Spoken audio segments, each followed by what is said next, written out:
Salam salam la famille maa ngi nuyu ñëpp cat ba cat ku lim juum di jël nuyoo bi di ko teg ci loxoy ren maire mu wasaare ko ci panel bi yëpp di wax rek ne gars yi mbaa yéen a ngi ci jàmm dafa naa ne luñ den sàkku ci wàllu football bi yàlla may nañu ko ba defe naa suñu poule génn na Pays-Bas Qatar ak Équateur moom la ñuy dajeek premier match Sénégal Pays-Bas le 21 novembre deuxième match Qatar Sénégal pays organisateur le 25 novembre troisième match Équateur Sénégal le 29 novembre chaque 4 jours ok loolu mooy poule yi ñu am kontante lool ci aussi détermination bu xale yi wane contre Égypte jàppale seen équipe parce que da doon gàkk-gàkk bu Sénégal jëloon li nga xam ne moo di Coupe d'Afrique ba pare qualifié wul Coupe du monde loolu doon gàkk-gàkk tey nag suñ biir live dinañ waxtaanee ñaari ponk xam nga à chaque fois damay wax ne nous sommes sous le coup d'un régime qui fonctionne comme un banditisme d'État banditisme d'État boobu nag orchestré par de grands voyous parce que du ñàkk a xam moo tax ñu koy def mais dañuy def li leen neex tey moom dina leen ci jox ay ponk yu leer ku nekk jàngatal ko sa bopp nga xool ndax jaadu na dëppoo na ak yoon wala dëppoowul ak yoon marque de fabrique maanaam li ñuy xàmmee régime bi nekk fii ci réew mi mooy le banditisme d'État c'est scandaleux ce qui se passe dans ce pays tabaxal tuuru jama tabaxal tëli or mais réew dafa am loo xam ne da cee war a tegu muy état de droit ñu respecter l'institution judiciaire xam ne ñetti pouvoir la ñu am moo tax bu lenn xewee da ngay waaru te kenn dégluwul Zik FM seetaanul Sen TV ci dogal bu bàyyeekoo ci CNRA Conseil national de régulation de l'audiovisuel ci dogal bu tegewul fenn lu dul di banditisme pur et dur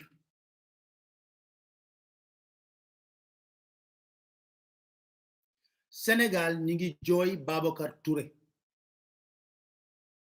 Sénégal ñi ngi jooy Babacar Touré mi nga xam ne Babacar Diagne moo ko wuutu xam ngeen lu tax Babacar Touré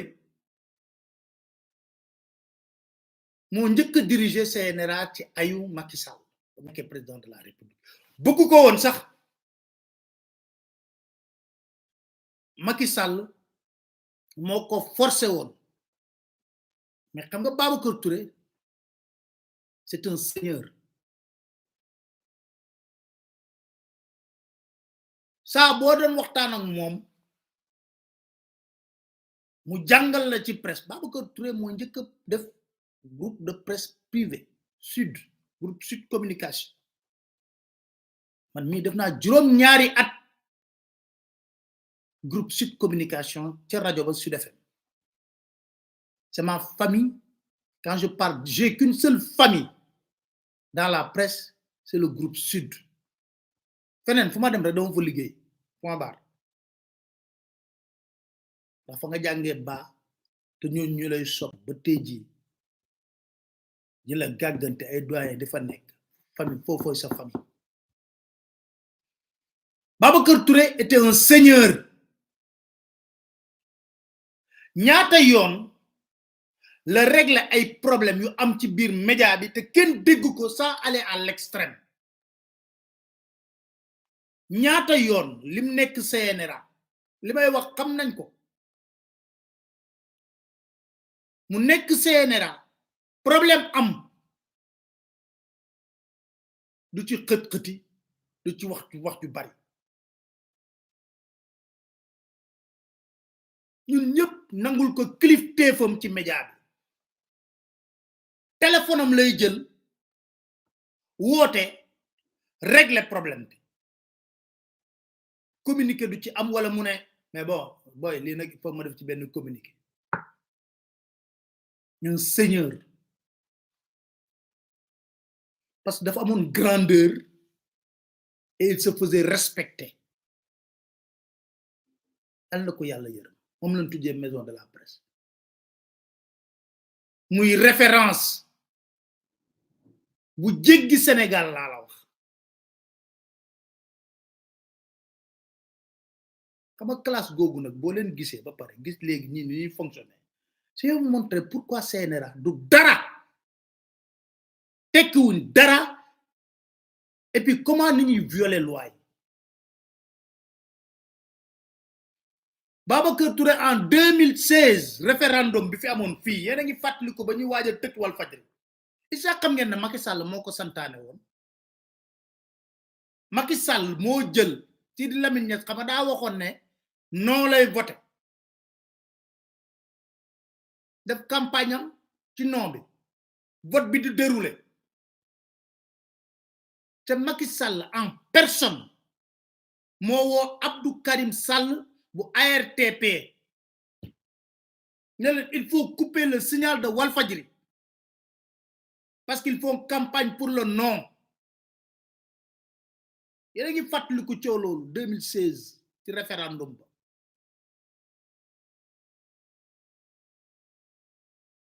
Abdou Karim Sall fëxër dem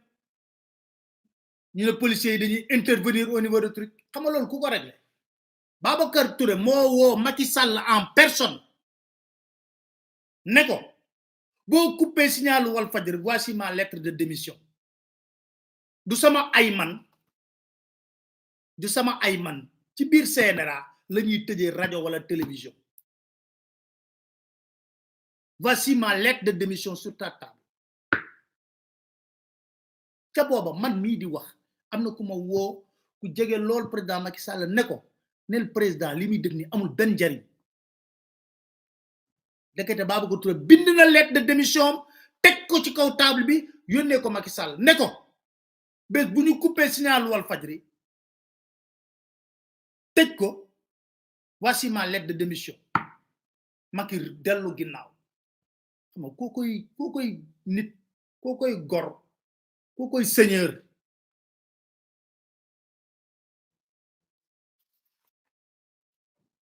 looloo taxoon Macky Sall dellu ginnaaw mais Macky en personne xamal moo ko gën a sonal ci àddinaam Macky Sall dafa nekk kilifa goo xam ne du fënatal du jëllale du jéggale de telle sorte que seetaan télé xool réseaux sociaux yi fu mu toog mag ak portable am rek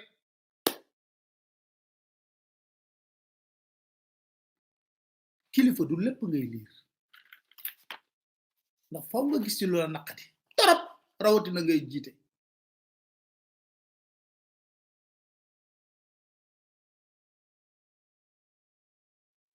kon nga xam ne Babacar Touré seigneur la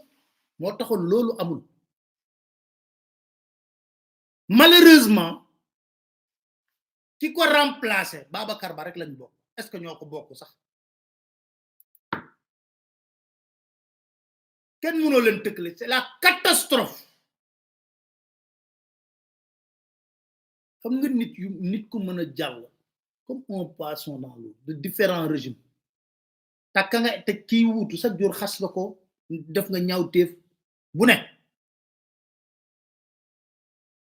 xam nga Babacar Diagne genre nit ñu serviteur yooyu nga xam ne la boo leen laajul sax dañuy def foog na buñ defee loolu dina la neex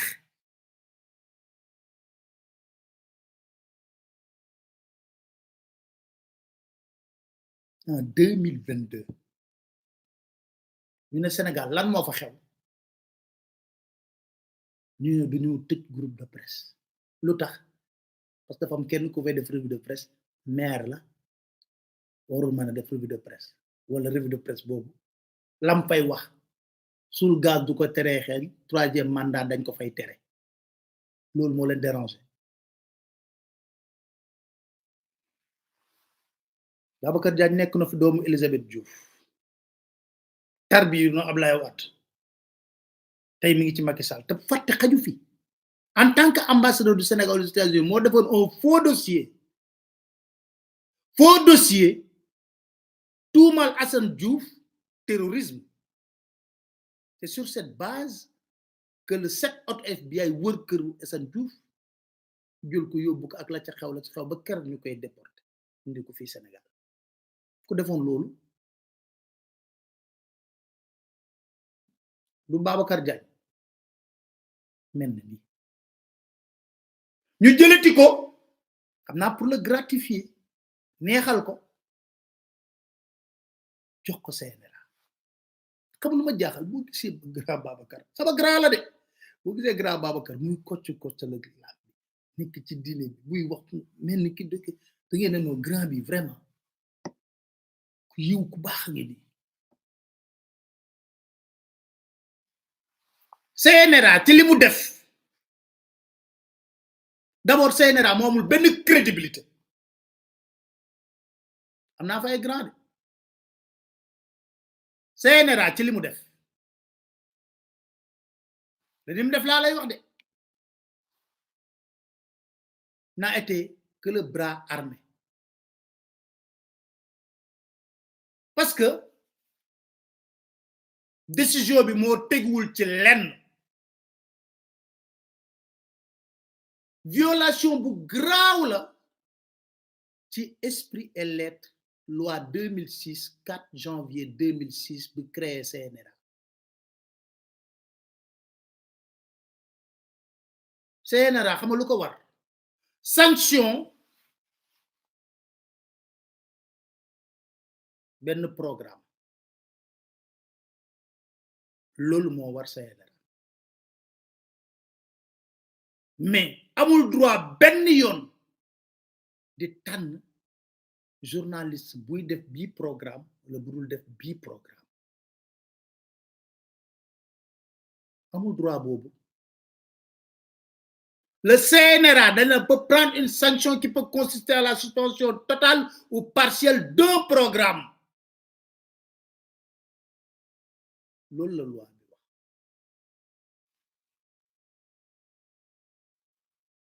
suñ demee ba ci biir dafa am leneen loo xam ne CNRA da ko def tegu ko fenn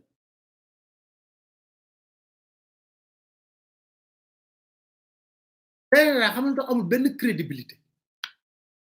ci loi bi ko créé article 15 de la loi 2006 du 4 janvier dañ ne le CNRA supervise une émission programmée toutes les 2 semaines séparément à la radio et à la télévision publique. Cette émission est réservée aux partis politiques légalement constitués pour leur permettre d'évoquer les questions d'actualité nationale et internationale sous forme de débat contradictoire. Notez-le, article 15. Article 17, loi 2006-04 du 4 janvier. Le CNRA peut être saisi de toute violation des dispositions législatives et réglementaires réagissant les médias audiovisuels ainsi que l'accès équitable des partis politiques, des syndicats, des organisations reconnues de la société civile aux médias d'État. Yéen a ngi dégg li ma wax de médias d'État. Boobu ba léegi xam nga léegi RTS RTM la tudd radio télévision Macky RTM mës ngeen dégg CNRA mi warloog ñun warloog parti politique yi ñuy organiser ay débat yu leer RTS opposition ba ñëw réegu di ci participer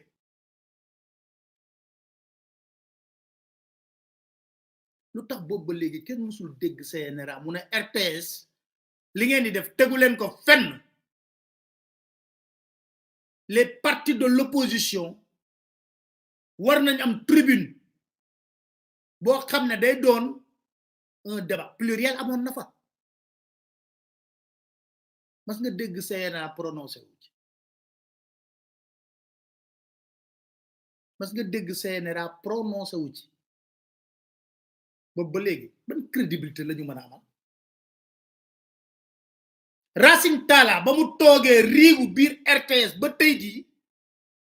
lépp lu fay programme boo xam ne opposition bi dina fi génn lu tafutaan da ko dindi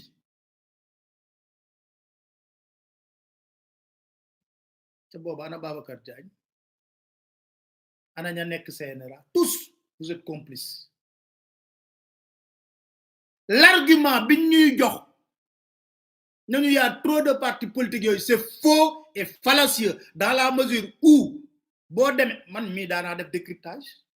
2S daanaa def décryptage mu nekk plateau politique mais il faut avoir l'intelligence d'organiser le débat 4 personnes ñoo doon ñëw décryptage kon duñ ma mën a gëmloo na c'est impossible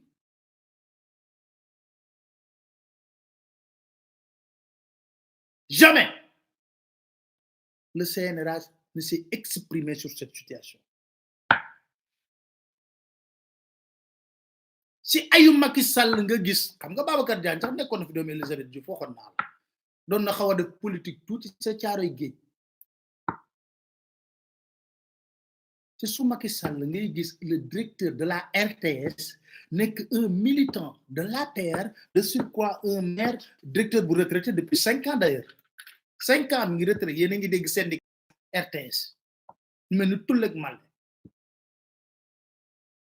muy def lu ko neex biir RTS te RTS du melu kenn ku dul askan wi ñoo ko moom est-ce que xam ngeen ne facture courant boo leen fay am na benn lu ñuy cop ci leneen ngeen di fay jox ko waa RTS sa xam ngeen loolu autrement dit les télévisions qui sont même concurrentes de la RTS de manière indirecte dañuy financer RTS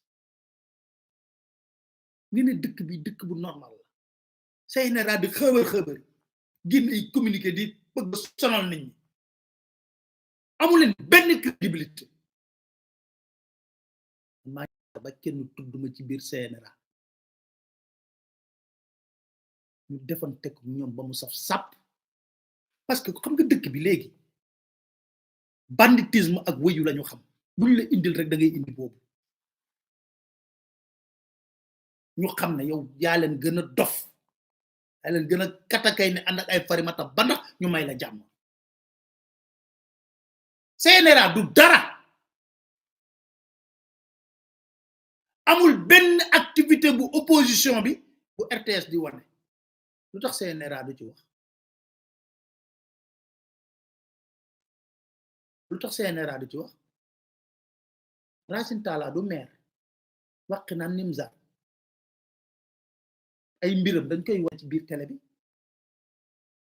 est-ce que mas nga gis kenn ku nekk ci opposition bi ku ñu wane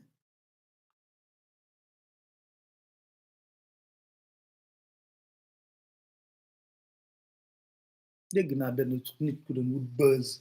journaliste politicien APR xaw journaliste politique buzz di wut buzz lu pavaale ma ne ko j'affiche le mépris non tontu parce que yow médium bi ngay liggéey sax tekku leen fa dara heureusement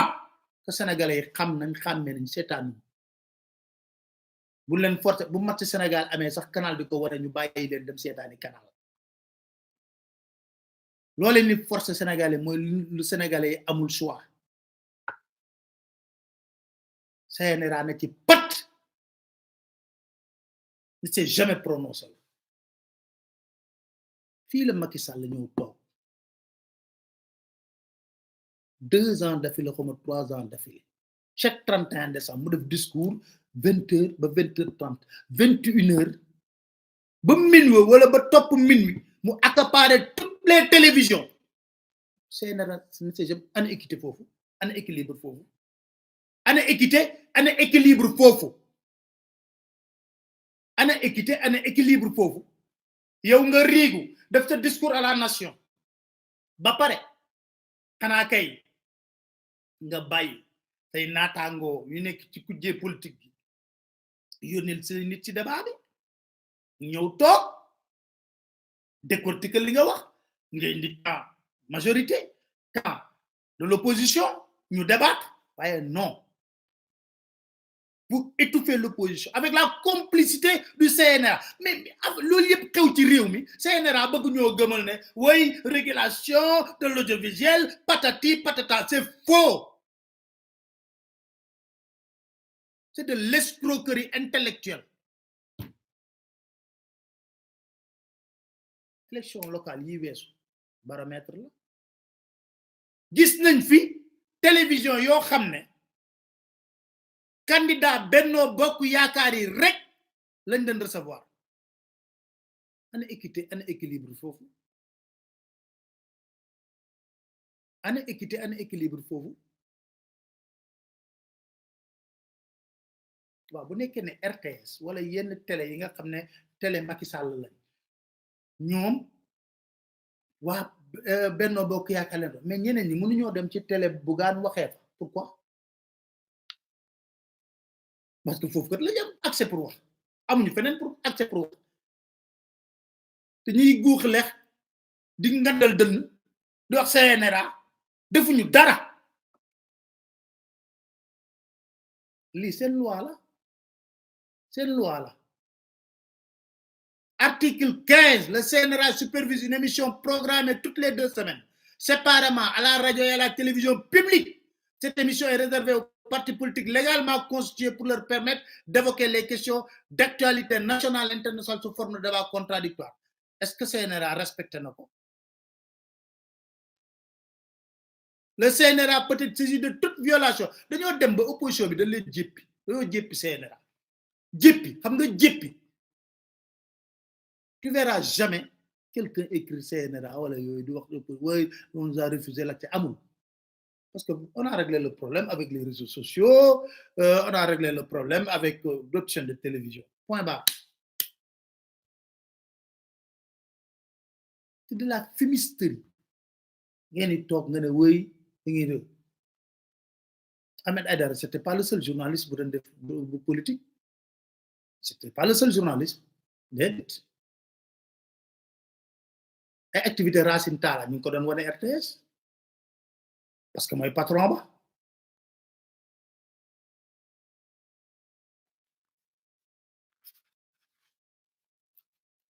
ah xamoon ne Macky moo ñu gën a xam Babacar Diagne ban genre nit la moo ñu gën a xam je n'ai rien contre Babacar mais dëgg neex yàlla dañoo singali rek amet waaye li muy wax léegi sax li muy wax chaque jour man dinaa ko génne Ahmed nga ne suul gaz du ko teree xeeñ te 3e mandat dañ ko fi tere ndey ji mbill ji sax moo ne mënul am 3e mandat waaye xam nga moom ay kàddoom moom wala ci yam xam ngeen ma xam tey jii xam nga dafa am loo xam ne Macky ñu gën a xam Babacar Macky moo ñu gën a xam Babacar Diagne xam lu tax déglu leen Macky Sall confisque le suffrage des Sénégalais. 2012. Je ne l'accepterai pas et je suis au courant des manigances en cours. Je saisis cette occasion pour mettre en garde solennellement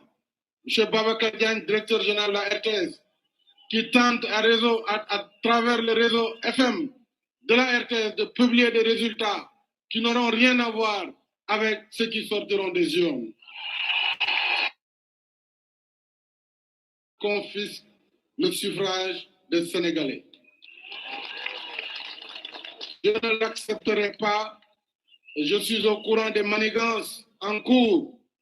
Je saisis cette occasion pour mettre en garde solennellement M. Babacar Diagne, directeur général de la RTS,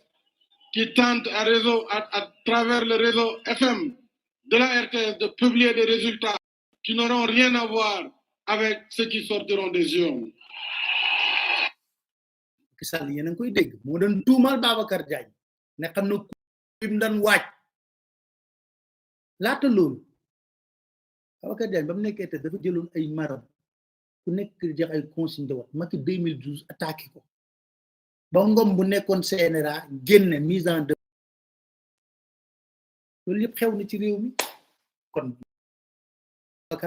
capable li lay war a suuli man daal ni ñoom seen àddina métti na de retraité ba pare na doo toog 7 ans wala 6 ans nga retraité ko mais ngay fatt sénégalais yi rek quand même Macky moo la gën a xam ne Babacar ba exécuté ba day def ba jogatil ko lu ëpp la mu doon def moo tax ma leen wax na leen boo leen jànkoonte ak état bu mel je dis solennellement à mes confrères de des médias ma leen di apporter sama soutien clair net et précis que nag combat la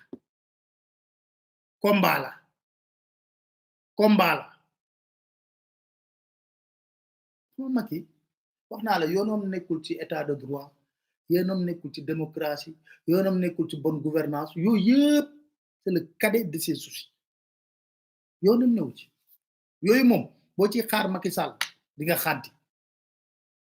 gëmu ko faalewu ko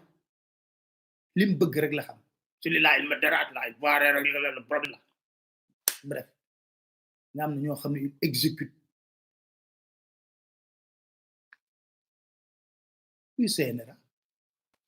sénégalais CNRA dafa war a wax ay RTS mais ba léegi sañu ci wax man kon CNRA mën na ma théoriser wala di ma wax un membre CNRA oui mais tu sais il faut arrêter il faut commencer d'abord par parler de la RTS qui est devenu RTM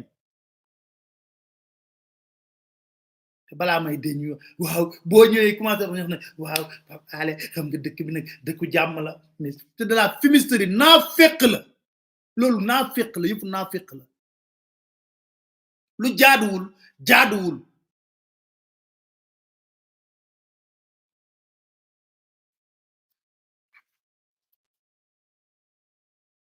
un état voyou comme disait la dernière fois c'est un état boo xam ne il ne respecte aucune décision et Macky n'a aucune leçon à donner à Assimi Goïta ni Doumbouya ni yooyu Assimi Goïta loolu wax rek on se commence boo waxee mën na ko Macky Sall commence par respecter les décisions de justice de la haute cour les décisions de justice de la haute cour de justice de la cour de justice CEDEAO ba pare balaa ngaa ñëw taxaw fii di théoriser votre pays a été condamné n fois bu ci mujj mooy arrêté Ousmane Ngom dama leen di woon lu tax su may wax ne c'est un état voyou beneen deuxième partie suñu live tey ni ngi koy jagleel une affaire scandaleuse qui secoue le Sénégal depuis pratiquement des mois mais en attendant gis nga arrêté CEDEAO bi génnewaat encore sur la décision de la justice CEDEAO bu génnewaat ci arrêté Ousmane Ngom bi tere manifestation centre bi nee nañ Sénégal dans 3 mois il faut nga appliquer ko ils ne le feront pas ñàkk jom bi ma gis man ci état Sénégal bu suma ko gis parce que ñàkk jom mënul weesu yow amul benn yoon pour remporter une victoire boo demee extérieur xam nga Souleymane Teliko wax nañ ko benn jour ñu meral mais dëgg gu wër péng la wax comment se fait-il qu'on nous dise que oui on a des magistrats qui sont hyper calés et tout ça des magistrats te yow gàcce la ci Sénégal saa boo demee layoo parce que njuuj jaaj mooy am ci justice bi pour nga mën a gagner Sénégal la preuve ñi koy njuuj njaajal ñëpp après daf leen di jox ay poste maa ngi leen ko doon wax bala passé ñi ko dóoral dilu Khalifa Ababacar Sall yëpp dóor lañ quoi dealer yi ci affaire dossier Khalifa Ababacar Sall ñëpp jox na leen poste Malick Lamotte après mu bombardé ko président tribunal commerce après kan mo ci toppoon Demba Kandji médiateur de la République d'abord Serigne Bassirou Gueye maintenant il est ministre ni ngi ko jox sax benn logement de fonction fii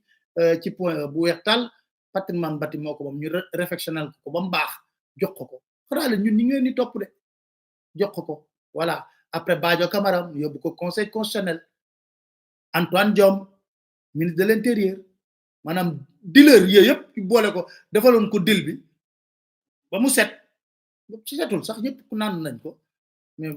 dil bu xaw a ñàkk jom la loolu yëpp après mu gratifier leen preuve laa leen di joxati ne c'est un état voyou xam nga yéen a ngi dégg coowul pharmacie ci diggante Aminata Gassama Balde bi moom xawma ndax ba tey jii mi ngi am ba tey xam ndax mu ngi sey ak Abdoulaye Balde ba tay lolou dese na maa wóor parce que Balde léegi def naa beneen jigéen soxnaam si rek laa koy gisal Aminata Gassama te dégg naa gëj na Ziguinchor tamit ak madame Aïcha Ngoundiam Mbodj xam nga yéen a ngi dégg ñoom ñaar ñooñu Aminata Gassama mooy kan papam lañ tuddee Macky Sall papam moo yoroon njabootu Macky Sall ca Fatick moo yoroon papay Macky Sall ak yaay Macky Sall ca Fatick Macky Sall mi ngi juddoo seen kër pour muy leer ngeen xam kan mooy Aminata Gassama moo doon sëy Abdoulaye Balde xaw ma ndax ba tey ñu ngi sëy nag parce que defe naa daal bon point d'interrogation pharmacienne la moom problème ak madame Aïcha Ngoundiam Mbodj pour l'histoire pour ngeen xam depuis 1953 ku xam immeuble hôtel Indépendance di jàkkaarloog place de l'Indépendance dañ réfectionné ko réhabilité ko depuis 1953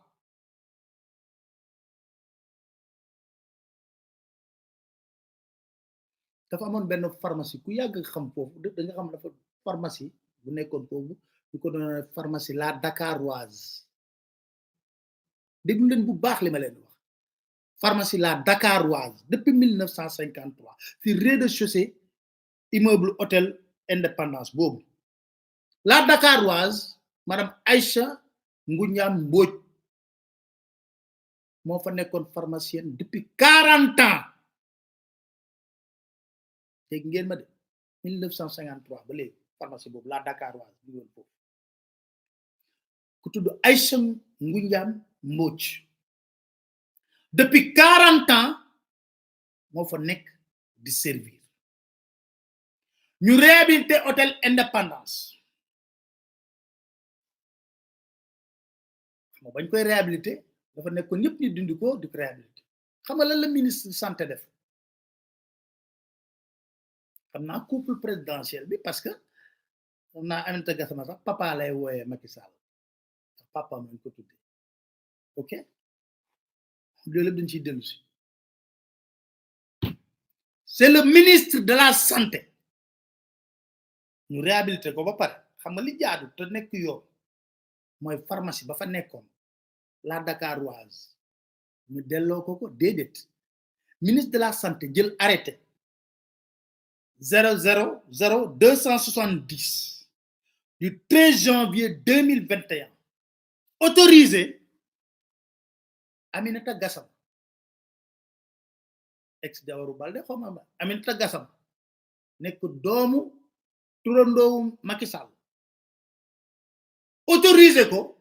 mu transféré moom pharmacien la nation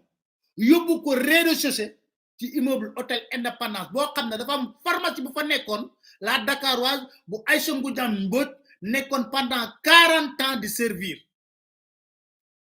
yéen a ngi dégg li may wax maanaam dañuy réhabilité ñu réhabilité ba pare ba ñuy réhabilité Aïcha Ngoundiam jël pharmacien te xaar ñu réhabilité mu delloowaat pharmacien déedéet def ñu loolu de ñu réhabilité ba pare ministre de la santé jël arrêté ma lay wax numéro arrêté bi laa lay wax 000-270 du 13 janvier 2021 jox arrêté Aminata Gassama doomu turandoowu Macky Sall ne ko jëlal sa pharmacie la nation ba mu jëndoon ca Mahmoud Diop yóbbu ko rez-de-chaussée bu immeuble hôtel Indépendance waa ka fa nekkoon moom nu muy def or depuis 1953 pharmacie Dakaroise moo nekkoon foofu Aïcha Ngoundiam Mbodj moom xam nga damay xool dossier ba si yàgg sama yaram dafa taw sama rongo ñi naroo wadd sax ma ne non lii c'est inacceptable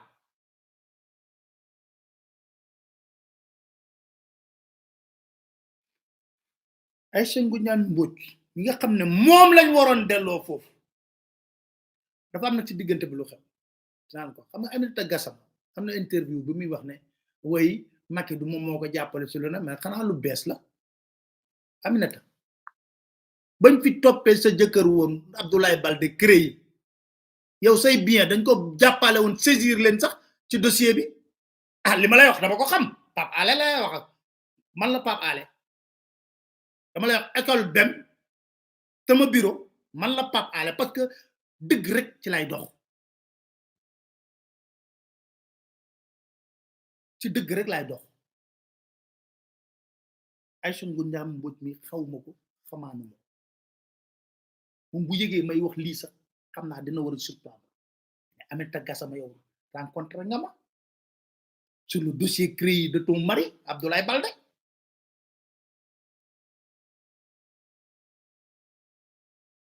xanaa tey nga jubóog le couple présidentiel ba ànd ak ñoom Dubaï ci expo ba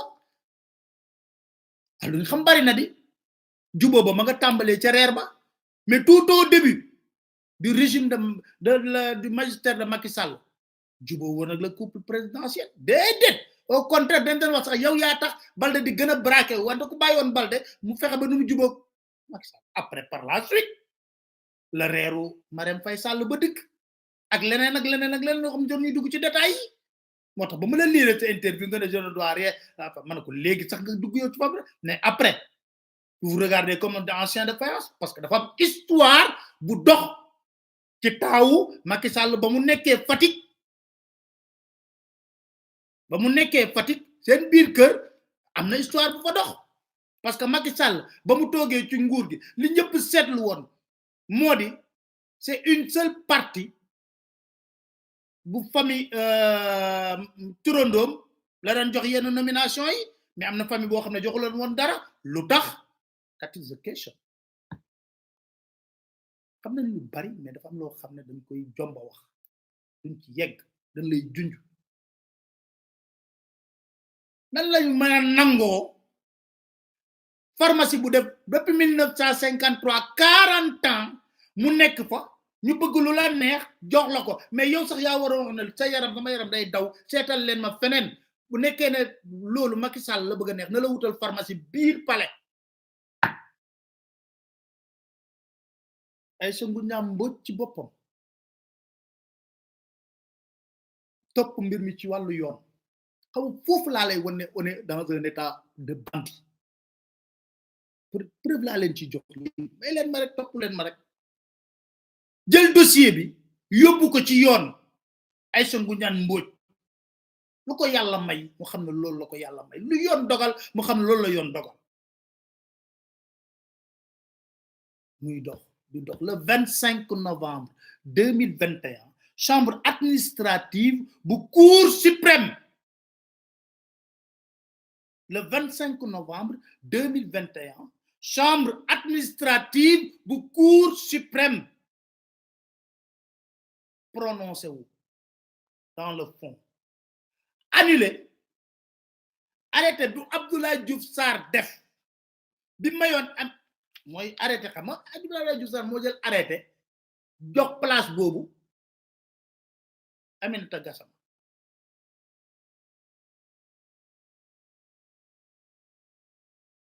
chambre administrative bu cour suprême le 25 novembre 2021 prononcé wu ci annulé xam nga déggoon ngeen syndicat annulé arrêté Abdoulaye Diouf Sarr Abdoulaye Diouf Sarr dañ ko sant mu def ko ñi toog noonu seen mbootaayu fataaya yooyu mari man de suma sañoon la man naa xaaral ma woo Diouf Sarr kii de sama dugg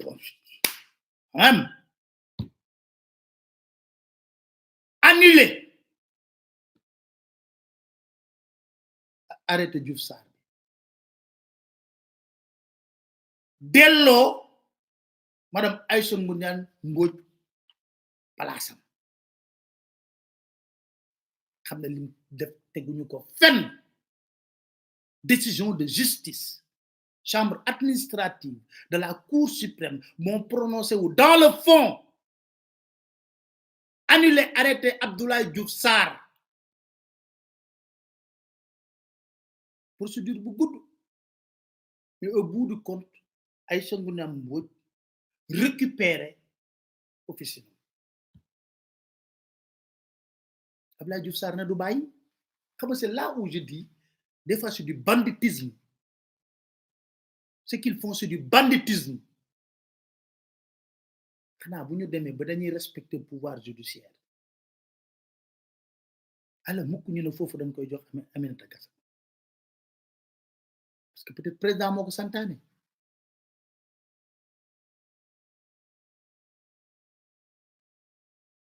qu'est-ce qui se passe Abdoulaye Diouf Sarr no du bàyyi Aïssatou Mbodiam foofu déedéet xam nga lu mu def le 11 février 2022 Abdoulaye Diouf Sarr génnewaat beneen arrêté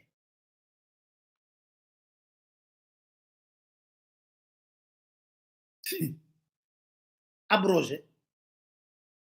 arrêté 01 31 59 du 4 novembre 1981 maanaam dafa génn benn arrêté na madame Aïssatou Mbodiam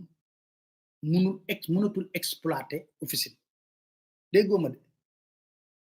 Aïssatou Mbodiam amoon na arrêté moom pour mu may permettre muy liggéey ci pharmacie ak yooyu yëpp Abdoulaye Diouf Sarr génne beneen arrêté comme cour suprême jox na ko dëgg pour léegi mu nangu foofu mu ne léegi damay fexe ba ndaw si dootu mën a liggéeyu pharmacie mu génne benn arrêté boo xam ne 01 31 59 du 4 novembre 1981 moo ko mayoon Aïssatou Mbodiam mu génne un nouvel arrêté abrogé arrêté de boobu abrogé ko bu Aïssatou Mbodiam abrogé ko nu mënul exploiter officine de pharmacie mais contradiction bi nga xam ne moo nekk ca lañu wax ñu notifié ko de na ko abrogé na ñëw arrêté bi ñu defoon pour nga mën a exploiter officine mënatoo yow dafa feru pharmacie ba pare ñu notifié ko le 8 mars en même temps ñu demandé ko mu déposer une demande de transfert maanaam xam nga un crime n'est jamais parfait ñu abrogé arrêté li nga xam ne mooy may Aïssatou Mbodiam Mbodj mu liggéey pharmacie kon ça veut dire que dañoo bëgg a fexe bu du mën a liggéey pharmacie mais en même temps ñu demandé ñu wax na ko bu la neexee nag nga def demande de transfert sa pharmacie comment une pharmacie dont l'autorisation a été abrogée peut demander à être transférée xam nga loolu yëpp wëyu la quoi wëyu dong la tegoo ko ci fenn tegoo ko ci c'est extraordinaire teguñu ko ci fenn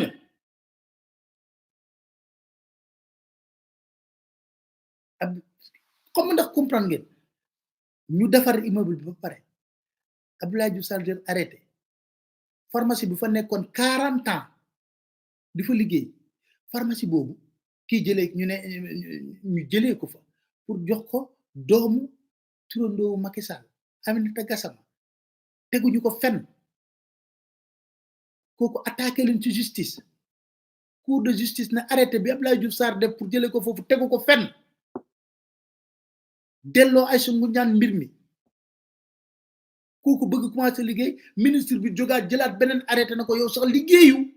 pharmacie mënatoo ko liggéey ñu benn ñaareel ba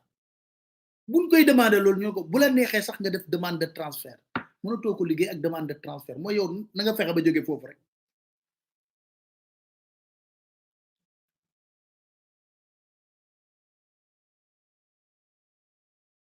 ci même moment Aïssatou Mbodiam mi ngi am beneen mi ngi attaqué le contrat de bail IPRES contrat de bail bu IPRES def pour pharmacie de la nation devant la chambre administrative 7 fois lañu renvoyé dossier boobu xam nga dëkk bi xam nga li tax nga jékki bi seen dégg nit ku xaru sax du fu jullit mais xam nga ndaw si sonn na lan moo ko sonal un banditisme d'État point barre un clan bu bëgg a séddoo réew mi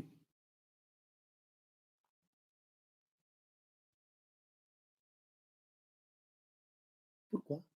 parce que Aminata Gassama turandoo juboo nañ léegi neexoo nañ parce que nag xam nañ ne neexoowu leen woon léegi nag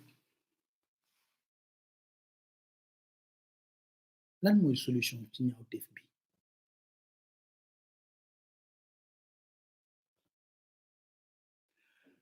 Chimère Diouf président union des magistrats dafa wax la dernière fois lu am solo dafa ne une décision de justice a vocation à être appliquée et respectée par tous parce qu'il y va de l'intérêt de l'état de droit me répéter une décision de justice a vocation à être appliquée et respectée par tous parce qu'il y va de l'intérêt de l'état de droit Cour suprême joxe décision de justice am non je m'en fous vous les magistrats, vous ne représentez absolument rien. Et ce dossier-là, je vais le gérer à ma manière. Je sors un arrêté au profit d'Aminata Gassama, vous n'en voulez pas. Non, je sors un arrêté pour lui dire que nous avons fait la pharmacie. Ou alors, vous avez fait pharmacie, vous transférez la pharmacie. Mais il y a des gens qui font ça. Il y a des gens qui Le plus grave, c'est un ministre de la République. Parce qu'Abdoulaye Diouf Sarr, c'est un ministre de la République. Et ce n'est pas la première fois. Serigne Mbaye Thiam fii ba mu fi nekk ministre de l'éducation joxoon nañ décision de justice Cour suprême mu taxaw assemblée nationale mu ne je ne l'applique pas mu tax xam nga je ne l'applique pas joxoon dëgg syndicat yi vacataires yi la woon daal histoire mel noonu mu taxaw devant assemblée nationale ñëpp di ko dégg mu ne je ne vais pas l'appliquer une décision de justice c'est un ministre de la République qui agit par exemple sur les ordres du couple présidentiel qui refuse de respecter la décision de justice je ne l'appliquerai pas voilà ce que Serigne Mbaye Thiam nous dit on est dans un pays normal on est dans un état de droit des ministres qui foulent au pied levé des décisions de justice moo tax ma ne gis nga ñi attaqué institution judiciaire kay dëgg mooy ce qui incarne la République ñaata décision de justice moo fi génn te appliqué wuñ ko ñaata décision de justice moo fi génn te ñi ko war a appliqué muy état bi ne seen yoon newu ci duñ ko def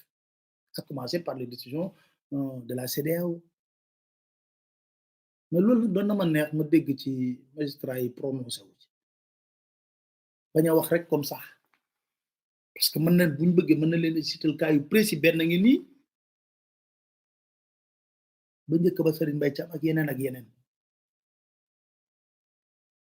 dégg naa Aminata Gassama wala de mu ne ma woy je n'ai jamais eu le soutien du président de la République tey ji ñëpp xam na ne bokk na ci dame de compagnie yu Marème Faye Sall te loolu lu bees la du lu yàgg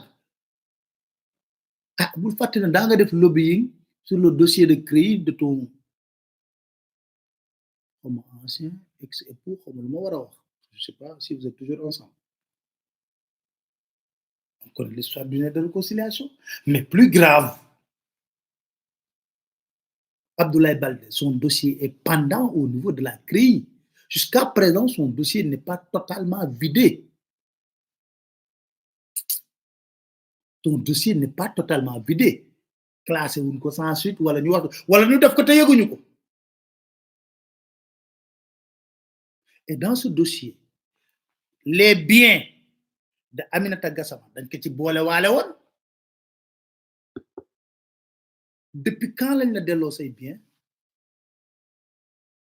depuis quand lañ la delloo say biens que je sache ce dossier n'est pas encore totalement vidé depuis quand lañ la delloo say biens soit on nous dit qu'on a vidé le dossier de Abdoulaye Baldé ñëpp d'accord ñu delloo lay say biens mais def naa pharmacie de la nation bi bokkoon na si ñu jàppoon ci ay biens je crois amoon na ay biens yu ñu jàppoon ci yow parce que man ba nga toogee di man di wax ay pilu dossier nga may indi lool mais dëgg neex yàlla maintenant nag syndicat pharmacien yi laay waxal boo leen bàyyee lii mu romb dañ leen di joggati parce que c'est de l'injustice. Ce n'est pas normal. Dans ce pays, il faut qu'on apprenne à se battre, surtout quand on est en face de voyous. Parce que li teguñu ko fenn kuy incarner république kuy incarner état da nga war am loo jomba def xam nga la ma daan wax ba le passé policier bu solee tenue wala gendarme bu solee tenue li war a gën a mën a am benn respectabilité ndaxte dafay am lu muy incarner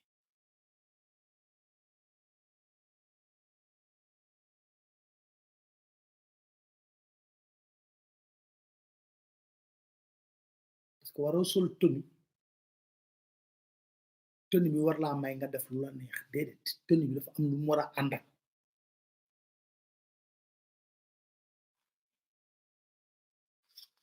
mais lii c'est de l'injustice ce n'est pas normal ak ñan ñoo koy def des personnes au cœur de la République kan moo koy def un ministre de la République te ñu ne kenn du wax soo waxee léegi nga gis naa fii dafa non Pape Alé xam nga c'est-à-dire parce que non dëkk bi jàmm mais lii jàmm la mën a jur lii jàmm la mën a jur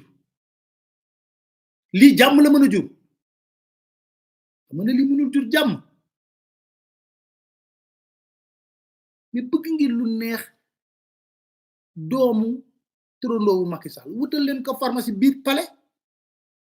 ñu noppalu wala ngeen tànn feneen ka fa nekkoon doon fa liggéey ngeen bàyyi ko fa lii daal buñ ko forcé ba def na sénégalais boycottu pharmacie boobu yëpp en guise de représailles mu jeex tàkk parce que lii dafa ëpp quoi c'est inadmissible xam nga moo tax chaque jour su may wax ne un état voyou qui se comporte comme des voyous gars yi di wax ne non c'est-à-dire wax jooju mën a leen non ay fee laa leen di jox lii yow nan nga ko mën a jàngate nan ngeen ko mën a jàngate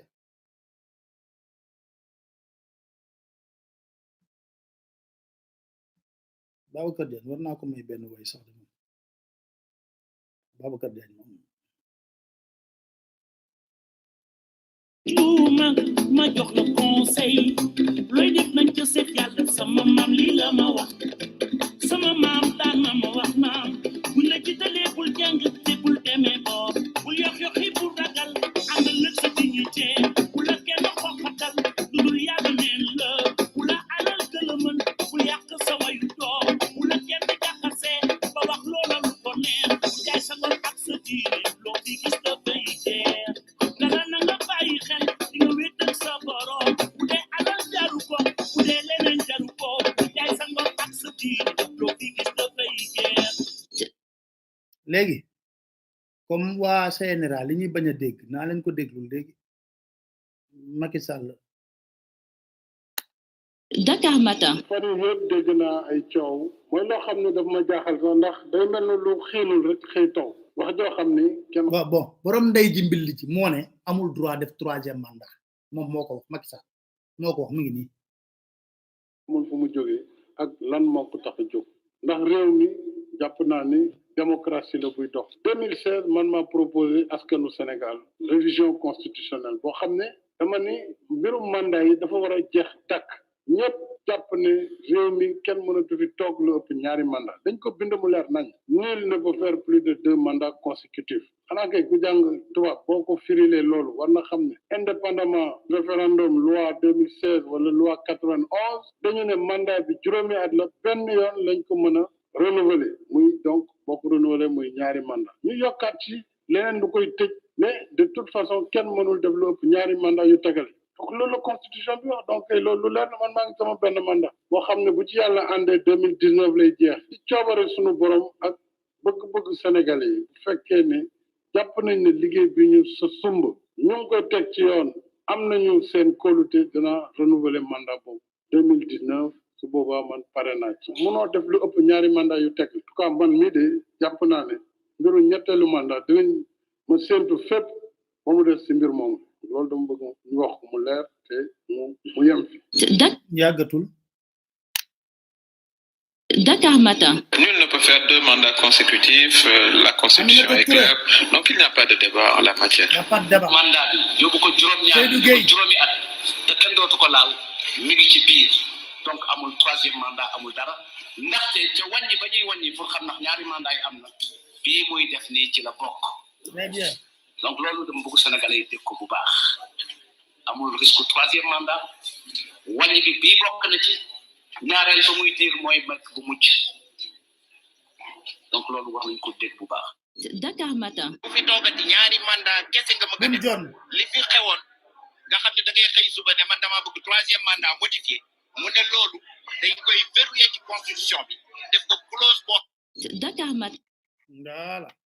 Dakar Matin. Nul ne peut faire 2 mandats consécutifs, la Constitution est claire. Elle ne laisse place à aucune intérêt. Il est possible que le président fasse un 3e mandat. Je dis peut-être qu'on n'a pas lu l'article 27, et notamment l'article 27 qui dit très clairement nul ne peut exercer plus de 2 mandats. Le projet de révision de la Constitution est très clair.